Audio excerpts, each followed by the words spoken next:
The morning sun filtered through the tall windows of the downtown courthouse, casting long shadows on the polished wooden floors. Inside Courtroom 3B, the air was heavy with tension. It was the fourth day of a high-profile theft trial that had gripped the city for weeks. News outlets buzzed with live coverage. The defendant, a middle-aged man named Thomas Reed, sat stiffly in his chair. Accused of masterminding a jewelry heist from an elite gallery, he claimed innocence from the start. Still, the evidence, though mostly circumstantial, had painted a grim picture. Many believed it was just a matter of time before a guilty verdict was announced, but amidst the legal drama, sitting quietly near the back row was 8-year-old Emily Carter, her legs dangling off the bench. She was there with her mother, Sarah, who had been called in as a supporting witness. While Sarah's role in the trial was minor, she didn't want to leave Emily home alone. It was summer break, and without school to occupy her, Emily had no choice but to come along. Clutching her small sketch pad and colored pencils, she tried to stay busy, drawing doodles and glancing up at the courtroom now and then. Beside the judge's bench lay Max, a sleek black German shepherd wearing a K9 unit vest. Max was calm and obedient, known citywide as one of the top scent detection dogs in the force. He had been brought into the courtroom as a security precaution due to threats made early in the trial. Most people barely noticed him anymore. He lay silently, head on paws, eyes half-lidded as if napping. But Emily noticed him.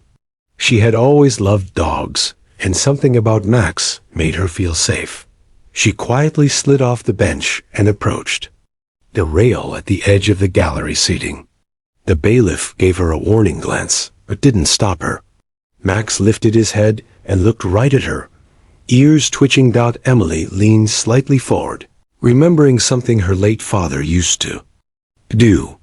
He had been a police officer too, part of the K9 unit, before an accident ended his life 2 years ago.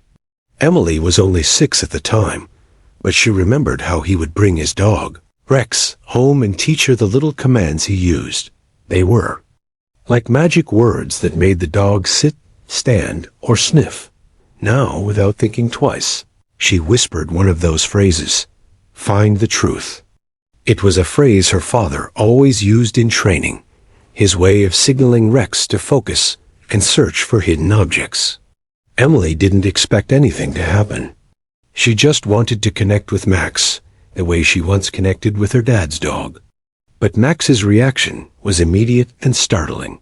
The dog sprang to his feet, alert and focused. His ears perked up, his nose twitching as if something had clicked deep in his memory.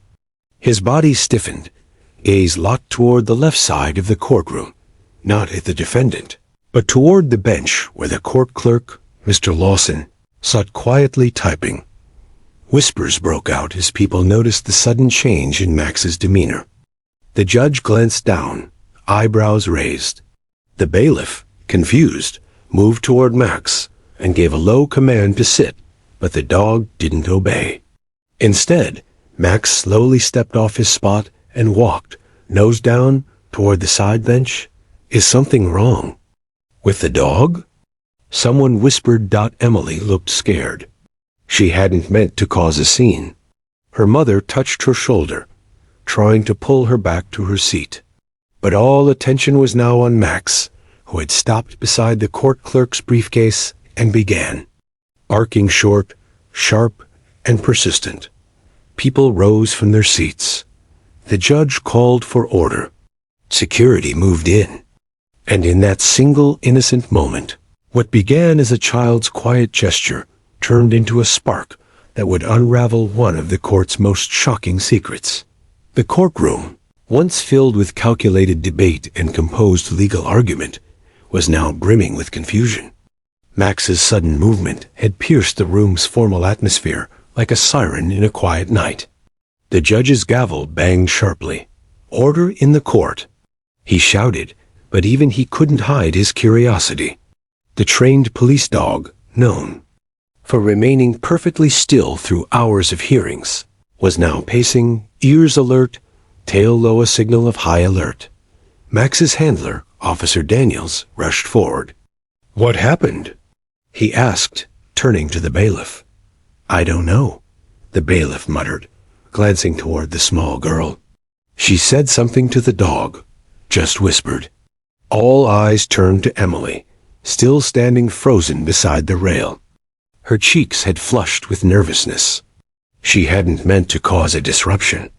Her mother pulled her back into their bench, but the damage, or perhaps the miracle, was already done. Officer Daniels knelt beside Max and gave a command to sit. Max obeyed, but kept his eyes locked on the court clerk's briefcase, now just inches away. The clerk, Mr. Lawson, an older man with silver-rimmed glasses and a reputation for loyalty, shifted uncomfortably in his seat. I don't understand," he stammered, trying to act puzzled. The dog must be confused. But Max barked again, louder this time. Daniels looked at the judge. "Your Honor, with your permission, I'd like to inspect the briefcase." Max is trained to alert on specific sense narcotics, explosives, and stolen property linked to open cases. He's never reacted this aggressively without cause. The judge hesitated only a second. "Permission granted. Proceed." Two bailiffs approached cautiously. Mr. Lawson reluctantly handed over his briefcase, his fingers lingering on the handle as if trying to delay the inevitable. One officer opened it slowly. Inside were papers, folders, and a laptop at first glance. All seemed normal.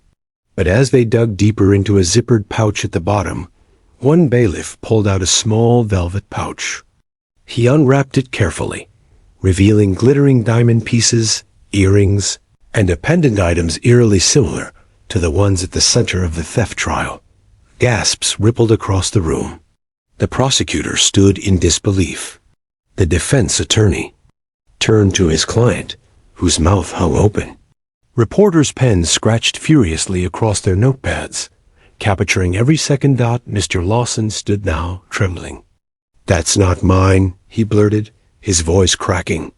I don't know how that got there." The judge stared at him coldly. "You're a court officer. That briefcase is under your sole possession and responsibility." Max gave one final bark before Officer Daniels led him away to calm him down. The judge banged his gavel again. "We are going into recess. Bailiffs, detain Mr. Lawson. I want a full investigation immediately. No one leaves this courtroom until instructed." The courtroom erupted. The defendant, Thomas Reed, leaned forward, whispering urgently to his lawyer. "That's the missing jewelry. I told you I was framed." Emily sat silently, her sketchpad forgotten in her lap. She looked up at her mother with wide eyes. "Did I do something wrong?" she whispered. Sarah hugged her close, shaking her head. "No, sweetheart. You did something amazing." Meanwhile, Officer Daniels approached Emily. "What did you say to Max?" he asked gently, crouching to her level. Emily bit her lip and said softly, "I told him to find the truth. That's what my daddy used to say to Rex. His police dog. He taught me that." Daniels blinked. That specific phrase had been part of Max's early training protocol, used by only a few handlers during scent recognition drills. It hadn't been spoken to Max in years. Somehow, the little girl had awakened a response buried deep in the dog's instincts.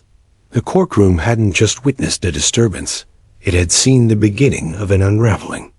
A truth long hidden was rising to the surface, all because a child had whispered a forgotten command, and Max the dog trained to detect lies had answered her call.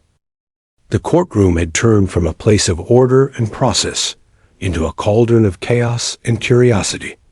Mr. Lawson sat motionless, sweat forming on his brow, his mouth tight. The security officer stood over him, waiting for further instructions. The velvet pouch now lay on the evidence table, glinting under the courtroom lights. its contents matching the description of the missing jewelry almost perfectly. A senior detective from the theft task force was immediately called in. Within 15 minutes, Detective Rachel Monroe entered the courtroom, her presence quiet but commanding. She approached the pouch, studied its contents, and nodded grimly. "This pendant," she said, holding it up gently, "was custom-made for the museum's opening night collection. Only one exists. It's on the original missing inventory list." Mr. Lawson raised a shaky hand. I don't know how it got there. Someone must have planted it, maybe the defendant." "Maybe," but his voice cracked and his eyes darted nervously around the room. There were no signs of forced entry on the briefcase, and no opportunity for it to have been switched or tampered with since he had entered the courtroom that morning.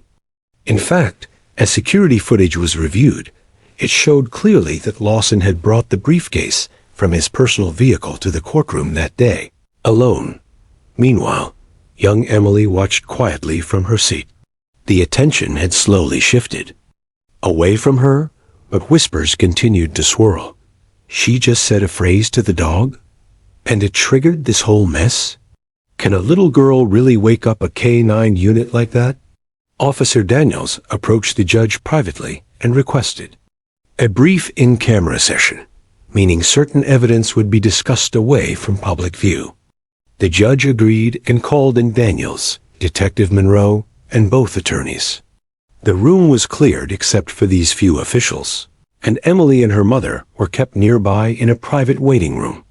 Inside the judge's chambers, Daniels explained everything he knew. Max was trained using a unique phrase, "Find the truth." It was part of an experimental command system developed by his original handler, Officer David Carter, Emily's father. The phrase wasn't public, wasn't part of any wide police training. Only David and a few of us knew about it. After his death, we thought it had been retired.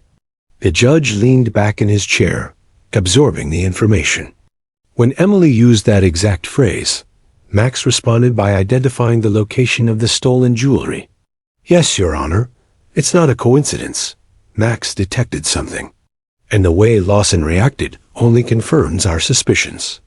Detective Monroe added, "We need to seize all of Mr. Lawson's belongings, immediately: home, vehicle, digital devices.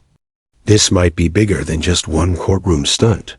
It could be a long-term internal theft scheme." Back in the public courtroom, tensions continued to rise. Some whispered in shock, others in admiration. No one could believe a little girl's quiet words had just exposed what months of investigations had failed to uncover. Thomas Reed, the defendant, sat back with a stunned expression. He had claimed innocence from day one. His lawyer whispered, "This could be what saves you?" Emily, still confused about what had truly happened, clutched her sketchpad again. She had drawn Max earlier, and now she gently traced over the lines. Her mother smiled down at her, brushing her hair softly. "Your daddy would be so proud of you," she whispered. Outside the courthouse, news vans began to swarm. Word was spreading fast. Reporters were shouting headlines. "Courtroom shock. Police dog exposes hidden evidence. Little girl's whisper uncovers stolen jewels." And deep in the evidence room, Max sat beside Officer Daniels, calm again, his eyes watchful. He had simply done what he was trained to do, but this time it was a child's voice full of innocence and memory that led him straight to the truth. By early evening, the courthouse had shifted from its usual rhythm to a frenzy of controlled urgency. As Mr. Lawson sat detained in a private chamber, the judge ordered an immediate investigation into the court clerk's background, his digital records, and all materials found in his briefcase and locker. 2 detectives escorted him out of the courtroom, while his briefcase and its contents were formally catalogued as evidence. Detective Rachel Monroe quickly took command of the new direction. She already had her suspicions. "It's not just about one pouch of jewelry," she told her team as they left the building. If Lawson was bold enough to bring stolen items into a courtroom, then he's been hiding in plain sight for a long time. Back at headquarters, Lawson's car was searched. Inside the trunk, officers found 2 more unmarked packages, both sealed in cloth and tucked behind the spare tire. Each contained items matching descriptions from the museum's original report: a sapphire-studded cufflink set and a brooch shaped like a firebird, another one-of-a-kind item. Lawson's home was raided next. What they found there shocked even the most seasoned officers. Hidden behind a false wall in his garage was a narrow safe containing dozens of stolen artifacts, high-end jewelry, and vintage coins, all neatly labeled and cataloged. He had created an entire black market stash over several years, using his access to the court and evidence rooms to filter out selected items. Meanwhile, back at the courthouse, Emily and her mother waited quietly in a secured room. They'd been asked to remain for further questions. Officer Daniels brought Max over, sitting with them while they waited. Emily rested her hand on Max's head, now feeling a deep connection with the animal. She didn't fully understand what she had done, only that something very big had happened. "Is Mr. Lawson going to jail?" she asked Officer Daniels softly. "He will," Daniels replied gently. "He took things that didn't belong to him. And you helped us catch him." Sarah looked at him gratefully. "I never imagined that one quiet moment could lead to all this," Daniels smiled. "Neither did I, but Max doesn't forget. And your husband, he trained him well." The courtroom reconvened briefly the following morning, and the prosecutor formally dropped charges against Thomas Reed. The judge addressed the entire room. New evidence, revealed by the alert behavior of K-9 Officer Max and the innocent action of a young witness, has uncovered serious misconduct by a court official. The charges against the defendant are now vacated pending further investigation. The courtroom erupted in emotion. Reed hugged his wife and attorney, tears streaming down his face. "I thought I was going to lose everything," he whispered. "A little girl and a dog just saved my life." Reporters rushed to the steps of the courthouse, cameras flashing. But Emily and her mother were quietly escorted out a back exit, away from the spotlight. They weren't seeking attention. Emily just wanted to go home, have some ice cream, and maybe draw Max one more time.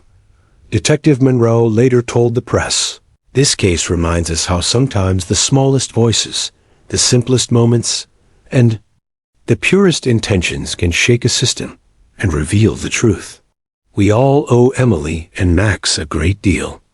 Within 24 hours, the investigation into Lawson's activities expanded. More cases were flagged where evidence had mysteriously gone missing. The thefts stretched back almost a decade, and the phrase that once belonged to a father and his K-9 partner, "find the truth," had come full circle. What was once a training command had become the spark that exposed corruption and cleared an innocent man's name. Emily didn't understand the depth of what she had done just yet, but those around her knew. And as Officer Daniels said, while walking her and her mother out of the building, sometimes justice needs a lawyer, and sometimes it just needs a little girl and a dog who remember the right words. The following day, Emily sat on the edge of her bed, holding an old photograph in her hands. It was her favorite picture of her father, Officer David Carter, in full K-9 uniform, crouched beside his partner, Rex, a black and brown German Shepherd. That looked remarkably like Max. She had stared at the photo 100 times before, but today it felt different. Today, she understood its power out at breakfast. Sarah turned on the television just in time to catch a news anchor reading headlines. Court clerk arrested in shocking jewelry heist exposed by police dog and a little girl. A small picture of Emily and Max, taken from security footage, appeared on the screen. Emily giggled nervously. "I didn't think people would talk about me," Sarah smiled. "Sweetheart, you helped bring the truth into the light." People should talk about that. Meanwhile, at the police department, Detective Monroe held a briefing. Lawson's house had yielded over $2.3 million in stolen artifacts, all hidden over several years. More alarming was the list of cases affected by his theft's evidence tampering. Had likely led to wrongful prosecutions and delayed justice in multiple trials. The department now faced the grim task of reviewing dozens of old case files. During the meeting, Officer Daniels spoke up. If we're going to review cases, we need to also honor what made this breakthrough happen. Max's training program with David Carter. We should look at reinstating those command phrases. They work. The chief nodded slowly. David Carter was a rare kind of officer. He believed dogs don't just follow orders, they connect with the intent behind the words. His system always seemed odd to outsiders, but look what it just uncovered. Back at home, Emily pulled out her father's old training manual. It was worn and dusty, with his handwriting in the margins. Most of it was technical, but there were sections written just for her. One page had fun commands for Emily, scribbled across the top. There it was again. Find the truth, written in her dad's neat lettering dot. She traced the words with her finger. A lump formed in her throat. She missed him every day, but today she felt him close. It wasn't just the phrase, it was the memory of how he said it, how he smiled when she repeated it, how Rex would wag his tail proudly when she got it right. She whispered, "I found it, Daddy. I really did." Later that afternoon, Sarah and Emily were invited to the police department. At first, Emily was nervous, but when she saw Max sitting by the door with Officer Daniels, her nerves faded.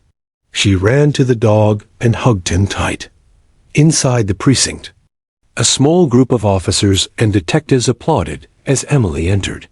The chief handed her a framed certificate that read, "In recognition of bravery, clarity, and an extraordinary moment of truth, Emily Carter is hereby commended by the city police department." She blushed but smiled. Max gave a happy bark beside her, as if approving the award. Afterward, Daniels pulled Sarah aside. "We're considering naming a new canine training module after David. The system he developed is being reviewed by our department. What he taught Max and passed on to Emily was ahead of its time." Sarah's eyes welled with tears. He would have been proud. Emily did more than just speak a command, Daniels added. She proved that trust and memory, especially the kind passed down from parent to child, can carry across generations. Emily didn't quite grasp the weight of all the attention. She just wanted to go home, play in the yard, and maybe throw a tennis ball for Max if she got the chance. But to everyone else, it was clear. A father's legacy hadn't ended the day David Carter passed. It lived on in his daughter's voice, in a loyal dog's reaction, and in the truth that finally came to light because of them both. By the end of the week, everything had changed for Thomas Reed. The man once labeled a criminal now walked freely out of the courthouse, flanked by his lawyer and wife. Cameras snapped furiously as journalists begged for comments. Reed paused at the steps, visibly emotional, then simply said, "Thank God for the truth and for that little girl and her dog." He didn't need to say more. His freedom spoke volumes. The court formally dismissed all charges against him. The judge, in an unprecedented move, issued a public statement acknowledging Emily and Max's role in revealing the hidden evidence. He praised the courage of a child who unknowingly spoke the words that changed the course of the trial. Meanwhile, the legal community buzzed with shock. How could such a massive failure in evidence handling have gone unnoticed? Mr. Lawson's betrayal wasn't just theft, it was an abuse of the justice system. His role in tampering with court materials would now be the subject of a federal inquiry. Detective Monroe was assigned to lead a special task force dedicated to identifying and rectifying cases where Lawson may have compromised evidence. With over 10 years of access to court files and materials, the damage he had done could ripple for years. It's one of the most significant integrity breaches we've ever seen in our city's justice system, Monroe told the press. But thanks to Max and a very special little girl, we were able to uncover it before more lives were destroyed. In the following days, Monroe visited Sarah and Emily at their home. She didn't bring microphones or reporters, just gratitude. "You may not understand the full scope of what you've done," she told Emily, "but I need you to know something. Justice has a funny way of finding its voice. Sometimes it speaks through lawyers. Sometimes it speaks through evidence. But once in a while, it speaks through people who aren't even trying to change the world. They're just doing what feels right." Emily nodded quietly. She was holding Max's leash while he sat contentedly on the porch. "I didn't really do anything. Max did all the work," Monroe smiled. "Maybe, but you reminded him why he was trained. That matters." The department had also begun quietly preparing a new K-9 training course inspired by David Carter's unique methods. Officers revisited old case footage where Max had performed scent tracking based on phrases, not just commands. The more they studied it, the more they realized the dog had always known. He just needed someone to believe in him again. Meanwhile, Emily returned to her regular life school, drawing, and the occasional visit to the station to see Max. She didn't want interviews or fame. She just wanted things to go back to normal. But even normal had changed. At school, kids whispered with awe, and teachers called her brave. One boy asked if she had superpowers. She laughed and said, "No, just a dog who listens really well." But deep down, she understood something new. Her words had power. Not loud power, not the kind that shouts or demands attention. Quiet power. The kind that slips into the right moment and makes something impossible suddenly happen.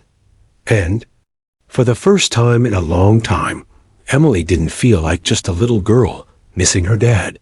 She felt like part of something bigger, like she had helped carry forward something he left behind. As Max rested beside her, eyes closed and tail wagging in his sleep, she whispered again, almost like a prayer, "Find the truth." He stirred. Just slightly, ears twitching. Justice had turned a corner. Not because of force or luck or pressure, but because of memory, legacy, and a whisper from a child who never stopped believing in what her father taught her.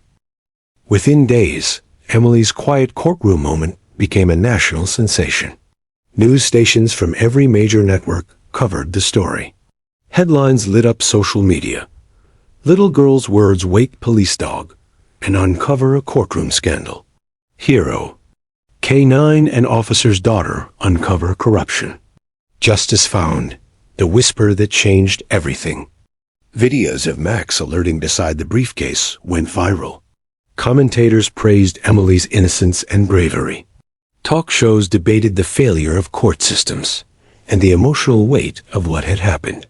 But through all of it, Emily remained the same humble, curious, and quietly proud of the role she'd played. Sarah did her best to shield her daughter from the overwhelming attention. She declined interviews and turned down offers from reality shows, documentaries, and even a book publisher. "We're not looking for fame," she told one reporter. "We're just grateful the truth came out." Still, the public couldn't get enough of the story. Former police officers spoke openly about Officer David Carter, remembering him as a creative and deeply compassionate man. His experimental training techniques, once dismissed by some as unnecessary or too emotional, were now being reviewed by multiple departments across the country. The concept of bonding commands words linked to emotional memory was gaining recognition. As a breakthrough in K-9 training, Emily received hundreds of letters, some from kids her age, others from adults who said her story restored their faith in justice. One letter came from a young girl in Georgia whose father was also a police officer. She wrote, You reminded me that even if someone is gone, the love they gave us stays forever. At the precinct, Max was becoming somewhat of a local celebrity himself. He was given extra treats, belly rubs, and even had his picture hung on the station's wall of honor. But he stayed the same calm, dutiful dog he had always been. If anything, he seemed more focused than ever, as if he knew exactly how important his job really was. One morning, Sarah brought Emily to the police station for a small private celebration. The chief, Officer Daniels, Detective Monroe, and other officers gathered for a surprise ceremony. They presented Emily with a gold-embossed certificate titled Honorary Junior Officer Emily Carter. Her eyes lit up as she read it. "You're officially part of the department now," Daniels told her with a smile. "And Max has already accepted you as his partner." Max stood beside her, his tail wagging proudly as if he understood the significance of the moment. After the ceremony, Daniels knelt beside her and asked, "How do you feel, Officer Carter?" Emily grinned, "Like I want to do it again." Everyone laughed, but Monroe replied seriously, "You've already done more for justice than most adults ever will." That evening, as they drove home, Emily stared out the window while holding Max's leash in the back seat. "Do you think Dad would have liked the ceremony?"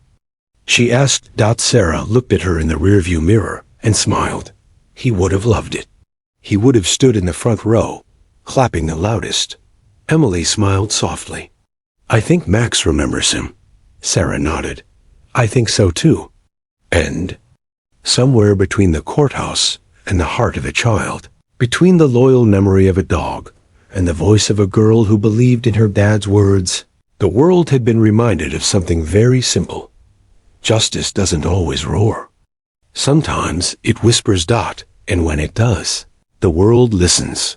2 weeks after the courtroom revelation, a special ceremony was held at the city's Central Park. It wasn't a huge public event, no media vans, no bright spotlights, just a humble gathering of those who had been touched by what happened. Police officers, community members, and families filled the shaded lawn under the wide oak trees. A modest stage stood at the front with a single banner that read, "Honoring the quiet heroes among us." Emily stood beside her mother, near the front row, wearing a simple blue dress and holding Max's leash in one hand and her sketch pad in the other. Max stood calmly at her side, perfectly still, wearing a polished service vest with his badge newly engraved. Emily had drawn a gold star and pasted it in the corner of the badge the night before. She said it made him look even more official. "Officer." Daniels stepped onto the stage and spoke into the microphone. "Sometimes in our line of work, we look for heroes in all the wrong places.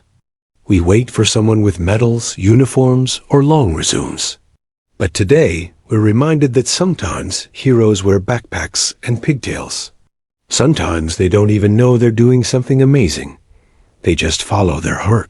He turned to Emily and nodded. "And sometimes they say 3 simple words that change everything." The crowd applauded softly, and Daniels gestured for Emily to come forward.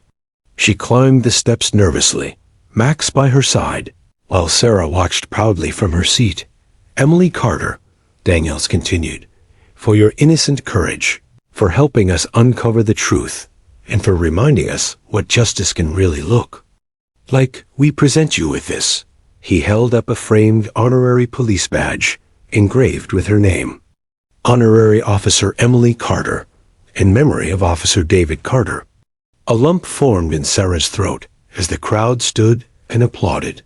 Emily accepted the frame, eyes wide, and then leaned down to hug Max, whispering something no one else could. "Here." The chief of police stepped forward next and spoke briefly about David Carter's legacy. David believed that loyalty, instinct, and love were just as important as commands and discipline. His training system changed how we work with our K-9 South, and his daughter just proved it works, even years later. As the ceremony ended, people came forward to shake hands, pet Max, and thank Emily. Some gave her small gifts, handwritten cards, dog treats for Max, even a toy badge. Later, under the shade of the oak trees, Emily sat with Max, curled up beside her. She opened her sketch pad and began drawing again. This time, she drew a scene. Her dad standing with Max and herself, 3 figures in uniform, smiling together beneath a bright sun. Sarah sat next to her, wiping away a tear. "That's beautiful, sweetheart. I think it's how Dad would want to be remembered," Emily said, coloring in the badge on her drawing dot. As the sun dipped lower, Officer Daniels came by and gave Max a gentle pat on the head. "He's getting a little older," he said, "but he's never been sharper. You brought something out of him that we haven't seen in years." Emily smiled. Maybe he just needed to remember who he was. Daniels looked at her with admiration. "You helped us all remember." And as the park slowly emptied and people returned to their lives, one story remained in their hearts. A story not about the courtroom scandal or the stolen jewels, but about a father's legacy, a daughter's quiet strength, and a loyal dog who never forgot his mission. It was a story they would tell for years. How 3 small words spoken by a little girl uncovered a lie, restored justice, and reminded an entire city that truth, when spoken from the heart, always finds its way. And in that truth, legacies live on forever.